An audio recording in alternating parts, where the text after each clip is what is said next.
Hi all. അപ്പോൾ നമ്മൾ കഴിഞ്ഞ ക്ലാസ്സിൽ എക്സ്പ്ലെയിൻ ചെയ്തായിരുന്നു എന്താണ് ഇന്ത്യൻ ജിയോഗ്രഫിയുടെ ബേസിക് ആയിട്ടുള്ള കാര്യങ്ങൾ. ഇനി നമ്മൾ ഓരോ ഫിസിയോഗ്രഫിക് ഡിവിഷൻസിലെ ഒരു ചെറിയ സബ് പാർട്ടാണ് പഠിക്കാൻ പോകുന്നത്. നമ്മൾ നേരത്തെ പറഞ്ഞ ഓർമ്മയുണ്ടാകുമെന്ന് വിശ്വസിക്കുന്നു. അതായത് ഇന്ത്യക്ക് 6 ഫിസിയോഗ്രഫിക് ഡിവിഷൻസ് ആണുള്ളത്. അപ്പോൾ ഈ 6 ഫിസിയോഗ്രഫിക് ഡിവിഷൻസിൽ ഒരു ഇമ്പോർട്ടൻറ്റ് ഫിസിയോഗ്രഫിക് ഡിവിഷനാണ് northern and north western mountains. അപ്പോൾ ഈ northern and north western mountains തന്നെ ആക്ച്വലി 5 ആയിട്ട് തിരിക്കുന്നുണ്ട്. ഓക്കെ, അപ്പോൾ അതെന്താ നമുക്ക് ആദ്യം പറയാം. അതിന് മുന്നേ ഈ എന്താ പറയുക, ഈ ഫിസിയോഗ്രാഫിക് ഡിവിഷൻസിൽ ഏറ്റവും നമ്മൾ ഇന്ത്യ നോക്കുമ്പോൾ ആദ്യം നിൽക്കുന്നതാണ് northern and north western mountains. അപ്പോൾ അതെന്ന് പറയുമ്പോൾ നിങ്ങൾ ജസ്റ്റ് ഇന്ത്യനെ പറ്റി പഠിക്കുമ്പോൾ ഒരു മാപ്പ് കയ്യിലുള്ളത് വളരെ ഇമ്പോർട്ടൻ്റ് ആണ്. സോ മാപ്പ് നിങ്ങൾ എടുക്കുക, അറ്റ്ലസ് എടുക്കുക, എന്തെങ്കിലും എടുക്കുക. അപ്പോൾ ആ മാപ്പ് ഉപയോഗിച്ച് ജസ്റ്റ് നോക്കുക, വരച്ച് വയ്ക്കുക, അറ്റ്ലീസ്റ്റ് വരച്ചിങ്ങനെ വയ്ക്കാം. ഓക്കെ, അപ്പം ഇന്ത്യ മാപ്പിൽ നമ്മൾ ഏറ്റവും മുകളിൽ കാണുന്ന ഒരു ഏരിയ ഉണ്ട് അല്ലേ? ഏതാണ്? കുൻലുൻ മൗണ്ടൻസും അതുപോലെ തന്നെ ഹിന്ദു കുഷും കൂടെ ചേർന്ന ഒരു ഏരിയ പമീർ നോട്ട് എന്നറിയപ്പെടും. Roof of the world, roof of Asia എന്നൊക്കെ പറയുന്ന ഒരു ഏരിയ ആണ് പമീർ നോട്ട്. അപ്പോൾ ഈ പമീർ നോട്ട് പഠിച്ചു വെച്ചിരിക്കുക. പലപ്പോഴും പേശി ചോദിക്കുന്ന ഒരു ക്വസ്റ്റൻ ആണ് പമീർ നോട്ടിനെ പറ്റി. സോ പമീർ നോട്ട് എന്ന് പറയുന്നത് ഹിന്ദു കുഷും കുൻലുൻ മൗണ്ടൻസും കൂടെ ഒരുമിച്ച് ചേർന്ന ഒരു ഏരിയ ആണ്. പക്ഷെ അത് ഇന്ത്യയുടെ ബൗണ്ടറിക്ക് പുറത്താണ്. ഇറ്റ്സ് നോട്ട് ഇൻ ഇന്ത്യ, ഇന്ത്യയുടെ ബൗണ്ടറിക്ക് പുറത്താണ്. ഓക്കെ, അപ്പോൾ ഇനി നോർത്ത് വെസ്റ്റേൺ അല്ലെങ്കിൽ നോർത്ത് വെസ്റ്റേൺ മൗണ്ടൻസിനെ, നോർത്ത് ആൻഡ് നോർത്ത് ഈസ്റ്റേൺ മൗണ്ടൻസിനെ പറ്റി പഠിക്കുമ്പോൾ ഏറ്റവും കൂടുതലായിട്ട് നിങ്ങൾ അറിഞ്ഞിരിക്കേണ്ടത് Himalayas and north eastern hills എന്നാണ് പഠിക്കേണ്ടത്. കാരണം ഹിമാലയാസിലാണ് ഇത് സംഭവം വരുന്നത്. അപ്പോൾ ഈ ഗ്രേറ്റർ ഹിമാലയാസ്, ശിവാലിക്, ഹിമാദ്രി അല്ലേ, നമ്മൾ പഠിക്കുന്ന പണ്ട് അറിയാവുന്ന കാര്യങ്ങൾ, അതറിയാം, ബേസിക് അറിയാവുന്ന ഞാൻ ജസ്റ്റ് വീണ്ടും റിപ്പീറ്റ് ചെയ്യുന്നില്ല. അപ്പം ഈ ഹിമാലയാസിൽ, അതായത് നോർത്ത് ആൻഡ് നോർത്ത് ഈസ്റ്റേൺ മൗണ്ടൻസിൽ വളരെ ഇമ്പോർട്ടൻറ്റ് പൊസിഷനാണ് നമ്മുടെ ഹിമാലയാസിന് കൊടുത്തിരിക്കുന്നത്. അപ്പം അതിൽ ഗ്രേറ്റർ ഹിമാലയാസ് ഉണ്ട് അല്ലേ? അപ്പം ഈ ഗ്രേറ്റർ ഹിമാലയാസ്, ശിവാലിക്, ഹിമാദ്രി എന്നൊക്കെ പറയുന്ന ഏരിയ ആണ് നമ്മൾ ഇന്ന് പഠിക്കുന്നത്. അപ്പോൾ ഇതിൻ്റെ ഒരു ജനറൽ ഓറിയന്റേഷൻ എന്ന് വെച്ച് കഴിഞ്ഞാൽ നോർത്ത് വെസ്റ്റിൽ നിന്നും സൗത്ത് ഈസ്റ്റിലേക്ക് പോകുന്ന ഒരു ഓറിയന്റേഷനാണ് ഈ മൗണ്ടൻസിനെല്ലാം ഉള്ളത്. ഓക്കെ, ഇനി നമ്മൾ ആദ്യം പഠിക്കാൻ പോകുന്നത് കശ്മീർ. അതായത് നമ്മൾ ഈ northern and north eastern mountains എന്ന് പറഞ്ഞില്ലേ, അതിൽ 5 ആയിട്ട് ഡിവൈഡ് ചെയ്യുന്നുണ്ട്. ഫസ്റ്റ് ഡിവിഷൻ വരുന്നത് കാശ്മീർ ഹിമാലയാസ് അല്ലെങ്കിൽ നോർത്ത് വെസ്റ്റേൺ ഹിമാലയാസ് എന്നറിയപ്പെടും. Kashmir or north western Himalayas. അടുത്തതെന്ന് പറയുന്നത് ഹിമാചൽ ആൻഡ് ഉത്തരാഞ്ചൽ ഹിമാലയാസ്. ഹിമാചൽ പ്രദേശും ഉത്തരാഞ്ചലുമുള്ള ഏരിയയിലുള്ള ഹിമാലയാസ്. അടുത്തത് ഡാർജിലിംഗ് ആൻഡ് സിക്കിം ഹിമാലയാസ്. പിന്നെ വരുന്നത് അരുണാചൽ ഹിമാലയാസ്. പിന്നെ വരുന്നത് ഈസ്റ്റേൺ ഹിൽസും മൗണ്ടൻസ്, ഗാരോ ഖാസി ജയന്റ് എന്നൊക്കെ. അപ്പം ഇത് നിങ്ങൾ സ്റ്റേറ്റ് വൈസ് പഠിച്ചു വെക്കുകയാണെങ്കിൽ എളുപ്പമാണ്. അത് ആ ഒരു സ്റ്റേറ്റ് വൈസ് ആണ് 5 ആയിട്ട് ഡിവൈഡ് ചെയ്തിരിക്കുന്നത്. അതായത് നോർത്തേൺ ആൻഡ് നോർത്ത് വെസ്റ്റേൺ മൗണ്ടൻസിനെ 5 ആയിട്ടാണ് ഡിവൈഡ് ചെയ്തിരിക്കുന്നത്. അപ്പോൾ അതിൽ നമ്മൾ ആദ്യം പഠിക്കുന്നത് കാശ്മീർ അല്ലെങ്കിൽ നോർത്ത് വെസ്റ്റേൺ ഹിമാലയാസ് എന്നാണ്. അപ്പോൾ കാശ്മീർ അല്ലെങ്കിൽ നോർത്ത് വെസ്റ്റേൺ ഹിമാലയാസ് എന്ന് പറയുമ്പോൾ നിങ്ങൾ ഓർത്തിരിക്കേണ്ട ഒരു കാര്യം ഈ കാശ്മീർ ഹിമാലയാസിനെ പറ്റിയിട്ടാണ്. ഓക്കെ, അപ്പോൾ നമ്മളിന്ന് പഠിക്കാൻ പോകുന്നത് കാശ്മീരിനെ പറ്റിയിട്ടാണ്.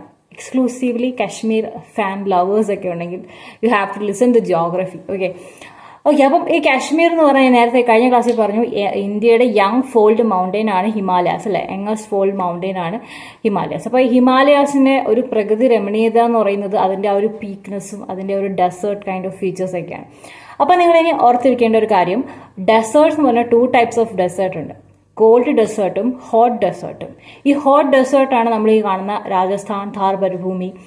അപ്പോൾ അതൊക്കെ ഹോട്ട് ഡെസേർട്ടിൽ വരുന്ന ഒരു കാറ്റഗറിയാണ്. അതേസമയം കോൾഡ് ഡെസേർട്ട് ഉണ്ട്. അതായത് ഈ ഹോട്ടിന്റെ സെയിം സാധനം തന്നെയാണ്, പക്ഷെ അത് എക്സ്ട്രീം കോൾഡ് ക്ലൈമറ്റ് ആയിരിക്കും. അപ്പോൾ അവിടെ വളരെ ചെറിയ ചെടികൾക്ക് മാത്രമേ നിൽക്കാനും പറ്റുള്ളൂ, ജീവികൾക്ക് മാത്രമേ അവിടെ താമസിക്കാൻ പറ്റുള്ളൂ. സോ അതാണ് ഈ എന്താ പറയുക, കോൾഡ് ഡെസേർട്ടിന്റെ പ്രത്യേകത. അപ്പോൾ ഈ കോൾഡ് ഡെസേർട്ട് കാണപ്പെടുന്ന ഹിമാലയസിന്റെ ഏരിയ എന്ന് പറയുന്നത് നോർത്ത് വെസ്റ്റേൺ ഹിമാലയ അഥവാ കാശ്മീർ ഹിമാലയാസിലാണ് ഈ കോൾഡ് ഡെസേർട്ട് കാണുന്നത്. അപ്പോൾ ഇന്ത്യയിൽ തന്നെ കോൾഡ് ഡെസേർട്ട് കാണുന്നത് എവിടെയാണ്? കാശ്മീർ ഹിമാലയാസിലാണ്. ഇനി നിങ്ങൾ പഠിച്ചു വെക്കേണ്ട ഒരു 5 വേർഡ്സ് ഉണ്ട്. 5 വേർഡ്സും അതേ ഓർഡറിൽ തന്നെ പഠിച്ചു വെക്കാൻ ശ്രമിക്കുക. ഓക്കെ, കരക്കോരം, ലഡാക്ക്, സസ്കർ, പിർപഞ്ചൽ. കരക്കോളം, ലഡാക്ക്, സസ്കർ, പിർപഞ്ചൽ. ഇത് ആ ഒരു ഓർഡറിലാണ്, നോർത്തിൽ നിന്ന് സൗത്തിലേക്ക് പോകുന്ന ആ ഒരു ഓർഡറിലാണ് ഞാൻ ഈ പറഞ്ഞത്. കരക്കോരം, ലഡാക്ക്, സസ്കർ, പിർപഞ്ചൽ. നിങ്ങൾക്ക് ഈ മാപ്പിൽ നിങ്ങൾക്ക് വ്യക്തമായിട്ട് കാണാൻ സാധിക്കും. കരക്കോരം, ലഡാക്ക്, സസ്കർ, പിർപഞ്ചൽ. എന്തുകൊണ്ട് അത് കാണാതെ പഠിക്കുന്നത് വെച്ച് കഴിഞ്ഞാൽ അത് എക്സാമിന് ചോദിക്കും. നോർത്തിന് സൗത്ത്, സൗത്തിന് നോർത്ത് എന്നൊക്കെ ചോദിക്കും. അപ്പോൾ ഒരു ഡയറക്ഷനിൽ നിങ്ങളത് പഠിച്ചു വെച്ചിരിക്കാം. ഇനി അടുത്തത് മൗണ്ട് K2. ഹിമാലയാസ് നമ്മൾ പറയുന്നത് മൗണ്ട് എവറസ്റ്റ് എന്ന് പറയുന്നത് ഇന്ത്യക്കകത്തല്ല. അപ്പോൾ ഇന്ത്യക്കകത്തല്ലാത്തത് കൊണ്ട് തന്നെ ഇന്ത്യയിൽ തന്നെ ഹയസ്റ്റ് പീക്ക് എന്ന് പറഞ്ഞാൽ മൗണ്ട് K2. നിങ്ങൾക്ക് എല്ലാവർക്കും അറിയാവുന്നതാണ്. ഈ മൗണ്ട് K2 എവിടെയാണ് കാണപ്പെടുന്നത് ചോദിക്കുവാണെങ്കിൽ എവിടെയാണ്? കരക്കോരത്താണോ, ലഡാക്കിലാണോ, സസ്കാറിലാണോ? ഓക്കെ, ലഡാക്കിന് കുറച്ച് മുകളിലായിട്ട് ലഡാക്കിന് കുറച്ച് മുകളിലായിട്ട് കരക്കോരത്തെ ഏരിയയിലാണ് കാണുന്നത്. ഓക്കെ, അപ്പം അത് K2, മൗണ്ട് K2 എന്ന് പറയുന്നൊരു പീക്കും ഇവിടെ കാണുന്നുണ്ട്. ഇനി കോൾ ഡെസേർട്ടിലേക്ക് കഴിഞ്ഞ് പിന്നെ നമ്മൾ കാണുന്നത് നമ്മുടെ സാഫ്രോൺ ചെടികൾ ഇങ്ങനെ പൂത്ത് നിൽക്കുകയാണ്, കുങ്കുമപ്പൂ ഇങ്ങനെ പൂത്ത് നിൽക്കുകയാണ്. അപ്പം ഇവിടത്തെ ഒരു പ്രത്യേകത എന്ന് പറയുന്നത് ഈ ഏരിയയിൽ ഗ്ലേഷ്യൽ ക്ലേ ഉണ്ട്. നമ്മൾ സാധാരണ പച്ചച്ചെളിയല്ല, ഗ്ലേഷ്യേഴ്സ് മൂവ് ചെയ്യുന്നത് കൊണ്ടുണ്ടാവുന്ന ഡെപ്പോസിറ്റ് കൊണ്ടുണ്ടാവുന്ന ഒരു എന്താ പറയുക ഫീച്ചറാണ് ഗ്ലേഷ്യൽ ക്ലേ. അപ്പോൾ ഈ ഗ്ലേഷ്യൽ ക്ലേയും പിന്നെ അവിടുത്തെ ഉള്ള കുറച്ച് മിനറൽസും കൂടെ സ്റ്റഫ് ചെയ്ത് വരുന്ന ഒരു സാധനമാണ് കരേവാസ്. ഈ കരേവാസ് ഉണ്ടെങ്കിൽ മാത്രമേ സാഫ്രോൺ ചെടികൾ എന്ത് ചെയ്യുള്ളൂ, വളരത്തുള്ളൂ. അതിന്റെ ഫ്ലറിഷ്മെന്റിന് വളരെ ഇമ്പോർട്ടന്റ് ആണ് ഈ Karewas. So what is Karewa? Karewa എന്ന് പറയുന്നത് ഗ്ലേഷ്യൽ ക്ലേ ഡെപ്പോസിറ്റ് പ്ലസ് അവിടുത്തെ എംബഡഡ് ആയിട്ടുള്ള മൊറൈൻസും കൂടെ കൂടി ചേർന്ന സാധനമാണ് കരേവ. മൊറൈൻസ് വേറെ ഒന്നുമല്ല, ഈ ഗ്ലേഷ്യർ ഇങ്ങനെ നീങ്ങിപ്പോവും. അതിന്റെ ഗ്ലേഷ്യൽ മൂവ്മെന്റ്സ് പഠിക്കുമ്പോൾ നിങ്ങൾക്ക് മനസ്സിലാവും. അതായത് ഗ്ലേഷ്യേഴ്സ് ഇങ്ങനെ മൂവ് ചെയ്ത് പോകുമ്പോൾ അതിന്റെ സൈഡിൽ ഉണ്ടാകുന്ന ഡെപ്പോസിഷൻ ഫീച്ചറാണ് ഈ മൊറൈൻസ്. അപ്പോൾ ഈ മൊറൈൻസും ഗ്ലേഷ്യൽ ക്ലേയും കൂടെ മിക്സ് ചെയ്തുണ്ടാകുന്ന സാധനമാണ് എന്ത്, അവിടുത്തെ മിനറൽസ് കൂടെ മിക്സ് ചെയ്ത് ഉണ്ടാകുന്ന സാധനമാണ് കരേവ.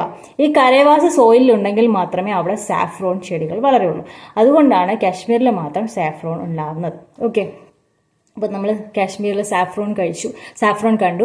ഇനി നമ്മൾ വരുന്ന അവിടുത്തെ കുറച്ച് പാസസ് ആണ് കേട്ടോ. ഈ പാസസ് NCERT സ്പെസിഫിക് തന്നിട്ടുള്ളതുകൊണ്ട് നല്ലോണം പഠിക്കണം. അല്ലാതെ എക്സ്ട്രാ കുറേ പാസസ് ഉണ്ട്. അതിന്റെ PDF ഞാൻ ഗ്രൂപ്പിലിടാം, ഐക്നോസി എന്ന യൂട്യൂബ് ചാനലിടാം, ടെലഗ്രാം ചാനലിടാം. അപ്പോൾ നിങ്ങൾ ജസ്റ്റ് കാണാതെ പഠിക്കുക. അപ്പോൾ ഇതിൽ NCERT കൊടുത്തിരിക്കുന്ന കുറച്ച് പാസസ് ഉണ്ട്. ഓക്കെ, അത് എവിടെയൊക്കെയാണെന്നുള്ളത് കൃത്യമായിട്ട് ഓർത്തിരിക്കണം. ഓക്കെ, ചൂടാണ്, ഫാൻ വിടാൻ വോയിസിന്റെ ഒരു പ്രശ്നം വരുന്നുള്ളൂ. സോ അതുകൊണ്ടാണ്. ഓക്കെ, അപ്പം നമുക്ക് ഈ 4 പാസസ് നോക്കാം. സോജില എന്ന് പറയുന്നത് ഗ്രേറ്റ് ഹിമാലയസിലാണ് കാണുന്നത്. ബനിഹൽ പാസ് എന്ന് പറയുന്നത് പീർ പഞ്ചൽ ബനിഹൽ പീർ പഞ്ചൽ. ഫോട്ടുല സസ്കർ. അടുത്തത് ഖാർദുങ്ല ലഡാക്ക്. അപ്പം ഈ 4 പാസസും അറിഞ്ഞിരിക്കണം. എസ്പെഷ്യലി മോട്ടോർ ബൈക്സ് ഒക്കെ ലവ് ചെയ്യുന്ന ആൾക്കാരാണെങ്കിൽ you of course would know about Khardungla അല്ലെ. The highest motorable road in the world ആണ് ഇൻ ഇന്ത്യ എന്നാണെങ്കിൽ പറയുമ്പോൾ വേൾഡുമാണ് ഖാർദുങ്ല. അപ്പൊ ഈ ഖാർദുങ്ല എന്ന് പറയുന്നത് എവിടെയാണ് കാണുന്നത്? ലഡാക്കിലാണ്. സോ ഖാർദുങ്ല, ലഡാക്ക്, സസ്കർ, ഫോട്ടുല, ബനിഹൽ പാസ് എന്ന് പറയുന്നത് പിർപ്പാഞ്ചൽ, പിന്നെ ഒരെണ്ണമുണ്ടല്ലോ സോജില ഗ്രേറ്റ് ഹിമാലയാസ്.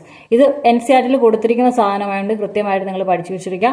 ഇനി നമ്മൾ അവിടെ ഒരു തീർത്ഥാടനത്തിന് പോകാമെന്ന് വിചാരിക്കുന്നത്. അവിടെ 3 ടൈപ്പ് ഒരുപാട് എന്താ പറയാ ഒരുപാട് ടെമ്പിൾസും അങ്ങനെയൊക്കെ ഉണ്ട്. അപ്പോൾ അതിൽ നിങ്ങൾ NCERT പറഞ്ഞിരിക്കുന്ന വൈഷ്ണോദേവി, ചറാറി ഷെരീഫ്, പിന്നെ അമർനാഥ് കേവ്, ഇതൊക്കെ എവിടെയാണ് കാണപ്പെടാൻ ചോദിക്കുകയാണെങ്കിൽ അതും എഴുതാം, കാശ്മീർ ഹിമാലയാസിലാണ്. ഇനി നമ്മൾ ഇവിടെ കാണുന്ന 2 ടൈപ്പ് ഓഫ് ലേക്സ് ഉണ്ട്. ഒന്നെന്ന് പറയുന്നത് സോൾട്ട് വാട്ടർ ലേക്കും പിന്നെ ഫ്രഷ് വാട്ടർ ലേക്കും. ഈ ഫ്രഷ് വാട്ടർ ലേക്ക് എന്ന് പറയുന്നത് ഡാലും വൂളാറുമാണ്. ഓക്കെ, ഡാലും വൂളാറും. അതേസമയം സോൾട്ട് വാട്ടർ ലേക്കിലാണ് വരുന്നത് സോ മൊറോറിയും പൊങ്ങോങ്സോ ഇടയ്ക്കിടയ്ക്ക് നമ്മുടെ ന്യൂസിൽ വരുന്ന ഒരു സംഭവമാണ്. കാരണം ചൈന ഇടയ്ക്ക് ആ വഴിയൊക്കെ കയറി വരാറുണ്ട്. Because China is like Tibet അവരുടേതാണ്, കശ്മീർ അവരുടേതാണ് എന്ന രീതിക്കാണ് ചൈനയുടെ ഓരോ അഗ്രഷൻ വരുന്നത്. സോ ഈ പൊങ്ങോങ്സോയിന്റെ തൊട്ടടുത്തൊക്കെ ആയിരുന്നു ലാസ്റ്റ് 2018 2019 ആണ് ഒരു സെറ്റിൽമെന്റ് ഒക്കെ സെറ്റ് ചെയ്ത്, അവിടെ ചൈനീസ് മിലിറ്ററി ഒക്കെ അവിടെ ഉണ്ടായിരുന്നു. സോ ഈ പൊങ്ങോങ്സോ is very famous for that. And പൊങ്ങോങ്സോ എന്താണെന്ന് ചോദിച്ചാൽ സാൾട്ട് ലേക്ക്, റിവർ അല്ല ലേക്ക്. ഓക്കെ, റിവറും ലേക്കും തമ്മിൽ നല്ല ഡിഫറൻസ് ഉണ്ട്. ലേക്ക് എന്ന് പറഞ്ഞാൽ വേറെ എങ്ങും പോകാൻ പറ്റില്ല. ഓക്കെ, ഇതാണ് റിവർ എന്ന് പറഞ്ഞാൽ ഫ്ലോയിങ് ആണ് ഇൻ ടു ദി സീ അല്ലെങ്കിൽ അങ്ങനെ. ഓക്കെ, അപ്പോൾ അതാണ് ലേക്കിനെ പറ്റി നമ്മൾ പറഞ്ഞു. ഇനി ഡാൽ ലേക്ക് എന്ന് പറഞ്ഞ ശ്രീനഗറിലുള്ള ഒരു ലേക്കാണ്. ഇനി ഞങ്ങൾക്ക് പറഞ്ഞുതരാൻ പോകുന്നത്, ഞാൻ കഴിഞ്ഞ തവണ പകുതി വരെ പറഞ്ഞു നിർത്തിയ റിവറിന്റെ ഒരു സ്റ്റേജിനെ പറ്റി, അതും കൂടെ പറഞ്ഞിട്ട് നമുക്ക് ആ റിവറിന്റെ കാര്യം കൂടെ പറഞ്ഞ് നിർത്താം. ഓക്കെ, അപ്പം നമ്മുടെ റിവേഴ്സ് എന്ന് പറയുന്നതിന് 3 സ്റ്റേജാണ് ഉള്ളത്. ഒരു റിവർ ഒറിജിനായി അതിന്റെ സീയിലെത്തുന്നവരെ 3 സ്റ്റേജസ് ആണ് ഉള്ളത്. ഫസ്റ്റ് സ്റ്റേജ് എന്ന് പറയുന്നത് യൂത്ത്. യൂത്തിൽ നമ്മളൊക്കെ ഭയങ്കര എന്താണ് ഭയങ്കര ഫാസ്റ്റാണ്. നമ്മൾ എന്തെങ്കിലും ഒബ്സ്റ്റക്കിൾ വന്ന് നമ്മൾ തട്ടിത്തെറിപ്പിച്ച് നമ്മളെ ഡ്രീമിന് വേണ്ടി എയിമിന് വേണ്ടി കോൺസ്റ്റന്റ് ആയിട്ട് വർക്ക് ചെയ്യുന്ന റിസൈലന്റ് ആയിട്ടുള്ള പെർസിവറൻസ് പറയാൻ പറ്റില്ല, റിസൈലന്റ് ആയിട്ടുള്ള ഒരു ഗ്രൂപ്പ് ഓഫ് ആൾക്കാരാണ് യങ് അല്ലെ. അപ്പൊ യങ് റിവറിനും സെയിം സംഭവം തന്നെയാണ്. They are very fast moving. മാത്രമല്ല അവർക്ക് റോക്കൊക്കെ സൂപ്പറായിട്ട് കട്ട് ചെയ്തുകൊണ്ട് പോകും. അവർ പോകുന്ന വഴി ദിശ മാറിയൊക്കെ പോകും. മനസ്സിലായില്ല? അത് ഒരു ഫ്ലോ ചെയ്യുന്ന ഒരു പാത്ത് ഉണ്ടെങ്കിൽ ആ പാത്തിനെ കട്ട് ചെയ്ത് രണ്ടായിട്ട് മടങ്ങിയൊക്കെ പോകും. അപ്പൊ അങ്ങനെയൊക്കെ പോകാനുള്ള കഴിവ് യൂത്ത് സ്റ്റേജിനുണ്ട്. അടുത്ത് വരുന്നത് മെച്ചുവർ സ്റ്റേജ് ആണ്. മെച്ചുവർ സ്റ്റേജിൽ കുറച്ചുകൂടി സ്ലോ ആയിരിക്കും, കുറച്ചുകൂടി പെർസിവറൻസ് ഒക്കെ ഉള്ള, അതായത് നമ്മൾ കുറേ നാളിങ്ങനെ വർക്ക് ചെയ്ത് അല്ലെങ്കിൽ ഹാർഡ് വർക്കിംഗ് എന്നുള്ളതല്ല, നമ്മൾ യൂത്തിൽ ഭയങ്കര ആക്റ്റീവ് അല്ലേ, ആ ആക്റ്റീവ്നെസ് കുറച്ചുകൂടി മെച്ചുവർ ആകുമ്പോൾ നമ്മൾ എന്ത് ചെയ്യും, ആക്റ്റീവ്നെസ് ഒക്കെ കുറഞ്ഞിട്ട് ലൈഫ് ഒന്ന് സെറ്റിൽ ചെയ്യാം, അല്ലെങ്കിൽ നമ്മളൊന്ന് ഹാപ്പി ആവണം, ഹാപ്പിനെസ് ഈസ് ഇമ്പോർട്ടൻ്റ് എന്നൊക്കെ വിചാരിക്കുന്ന ഒരു ഫേസ് ആണ് മെച്ചുവർ ഫേസ്. അതുപോലെ തന്നെയാണ് റിവർ ഭയങ്കര ശാന്തമായിട്ട് ഒഴുകിക്കൊണ്ടിരിക്കുന്ന ഒരു ഫേസാണ് മെച്ചുവർ ഫേസ്. അത് കഴിഞ്ഞിട്ട് അത് ഓൾഡ് സ്റ്റേജിലെത്തും. ഓൾഡ് സ്റ്റേജിൽ എന്ന് പറയുമ്പോൾ അതിന് ഭയങ്കരമായ ഡെപ്പോസിഷണൽ ഓക്കെ, ആ ഓൾഡ് സ്റ്റേജ് എത്തുമ്പോഴത്തേക്കും അതെന്ന് പറയുന്നത് വളരെ സ്ലോ ആയിരിക്കും. പിന്നെ അതിൻ്റെ റിവറിൻ്റെ വോളിയം വളരെ കുറവായിരിക്കും. പ്രത്യേകിച്ചൊന്നുമില്ല, അത് ഏകദേശം സീനൊക്കെ അടുത്തെത്താറായി മരിക്കാറായ ഒരു അവസ്ഥയാണ് ഈ ഒരു ഓൾഡ് റിവേഴ്സിന് വരുന്നത്. പക്ഷെ നമ്മൾ ഇന്ത്യയിൽ കാണുന്ന പല റിവേഴ്സും പല സ്റ്റേജ് കൊണ്ട് പോയിരിക്കണം. ഉദാഹരണത്തിന് ഗംഗാ റിവർ എന്ന് പറയുന്നത് യൂത്ത് സ്റ്റേജിൽ തന്നെയാണ് സീയിലേക്ക് വരുന്നത്. അതുകൊണ്ടാണ് അത് ഇത്രയും കല്ലും മണലും വാരി ചമലും ചട്ടിയും വാരിക്കൊണ്ട് നമ്മുടെ നമ്മുടെ ബിഗസ്റ്റ് കണ്ടൽക്കാടുള്ള സ്ഥലം സുന്ദർബാൻ്റെ അവിടെ കൊണ്ട് ഡെൽറ്റയാക്കി അവിടെ ഇടുന്നത്. അപ്പം ഈ ഇങ്ങനെയുള്ള ഫീച്ചേഴ്സ് എല്ലാം ഉള്ളത് യൂത്ത് സ്റ്റേജിലാണ്. അപ്പം ഗംഗ എന്ന് ഒരിക്കലും ഒരു ഓൾഡ് സ്റ്റേജിൽ എത്താൻ പറ്റാത്തൊരവസ്ഥയാണ്. അതേസമയം നമ്മുടെ സത്പുരയിൽ കൂടെയൊക്കെ പോകുന്ന റിവേഴ്സ് ഉണ്ട്, സത്പുര റേഞ്ചിലേക്കൂടെ, അതൊക്കെ വളരെ സ്ലോ മൂവിങ് ആണ്, അതൊക്കെ മെച്ചുവർ ഫേസ് ആണ്. അപ്പം ഞാൻ പറയാൻ വന്നത് ജലം റിവർ അതിൻ്റെ യൂത്ത് സ്റ്റേജിൽ കൂടെയാണ് ഈ ഒരു കാശ്മീർ ഹിമാലയസിൽ കൂടെ പോകുന്നത്. അപ്പം ഈ കാശ്മീർ ഹിമാലയസിൽ കൂടെ പോകുമ്പം ഇത് എന്ത് ചെയ്യുമെന്ന് വെച്ചാൽ ഇത് അതിൻ്റെ റൂട്ട് കട്ട് ചെയ്ത് പോകും. അതിനാണ് മിയാൻഡറിങ് എന്ന് പറയുന്നത്. സോ ഇത് ഇപ്പം ഒരു വഴി കൂടെ ഇതിന് പോകാൻ പറ്റും. ആദ്യം തൊട്ട് ഒരു വഴി കൂടെ ആയിരിക്കും പോകുന്നത്. അപ്പം ഇടയ്ക്ക് എന്ത് ചെയ്യും, അത് വഴി മാറി സഞ്ചരിക്കും. അങ്ങനെ വഴി മാറി സഞ്ചരിക്കുമ്പം അത് പുതിയൊരു സംഭവം ഉണ്ടാവും, ഓക്സ്ബോയിലേക്ക് ഉണ്ടാവും. ഇപ്പുറത്ത് അത് മിയാൻഡർ ചെയ്ത് പുതിയൊരു വഴിയായിട്ട് പോകും. അപ്പോൾ അതാണ് ഈ ഒരു ജലം റിവർ ചെയ്യുന്നത്. ജലം ഇടയ്ക്കിടയ്ക്ക് മിയാൻഡർ ചെയ്യും എന്ന് പറയുന്നുണ്ട്. സോ ഇത്രയാണ് നമ്മുടെ കാശ്മീർ ഹിമാലയ അഥവാ നോർത്ത് വെസ്റ്റേൺ ഹിമാലയാസ് എന്ന് അറിയപ്പെടുന്നത്. ഓക്കെ, ഞാൻ ഇടയ്ക്ക് പറഞ്ഞപ്പം ഒന്നി നോർത്ത് വെസ്റ്റും നോർത്ത് ഈസ്റ്റും ഒക്കെ ഒരുമിച്ചായി പോകുമെന്ന് എനിക്കറിയില്ല. നോർത്ത് വെസ്റ്റ് എന്ന് പറയുന്നത് കാശ്മീർ ഹിമാലയാസിന് മാത്രമാണ്. ഈ നോർത്ത് ഈസ്റ്റേൺ മൗണ്ടൻസും നോർത്തേൺ മൗണ്ടൻസ് ഒരുമിച്ച് വരുന്നതാണ് ഒരു ഫിസിയോഗ്രാഫി ഡിവിഷൻ. അതിൽ ആദ്യത്തെ ഫിസിയോഗ്രാഫിക് ഡിവിഷനിൽ ഒരു സബ് ഡിവിഷനായ കാശ്മീർ ഹിമാലയാണ് നമ്മളിന്ന് പഠിച്ചത്. സോ എല്ലാവർക്കും മനസ്സിലായെന്ന് വിശ്വസിക്കുന്നു. See you next video. Until then it's me bye and thank you so much for supporting. ഒരുപാട് നാൾക്ക് ശേഷമാണ് ഞാൻ വീഡിയോസ് ഇങ്ങനെ കണ്ടിന്യൂസ് ആയിട്ട് ഇട്ടുകൊണ്ടിരുന്നത്. ഐ ഡോണ്ട് നോ, ഞാൻ ഇടാൻ തന്നെ എനിക്കൊരു ധൈര്യമില്ലായിരുന്നു, കാരണം ആരും കാണോ ഇല്ലയോ എന്ന് പോലും I don't have any idea. Still I did. And yes, thank you for supporting and see you next video. Until then, it's me. Bye bye. Comments or clarification doubts, comment comment. And that's it. Bye bye.